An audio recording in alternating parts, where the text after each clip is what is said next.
अगर आपको हमारी ये वीडियो अच्छी लगे तो प्लीज चैनल को सब्सक्राइब कर दे। शुक्रिया। सरदार और डॉक्टर। सरदार काम वाली शांति को बुलाओ। बीवी क्यों? सरदार ना डॉक्टर ने बोला है कि रात को दवाई खाई और शांति के साथ सो जाना। सरदार और सरदारनी। सरदारनी अपनी माँ के घर जा रही थी। सरदार पैकिंग करते हुए, हाय कितनी भूली है, मैं साथ नहीं जा रहा लेकिन कॉन्डम फिर भी साथ लेके जा रहे।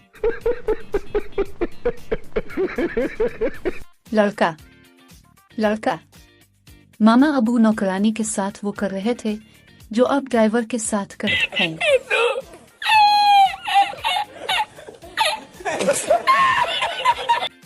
लड़का और फ्रूट चाट।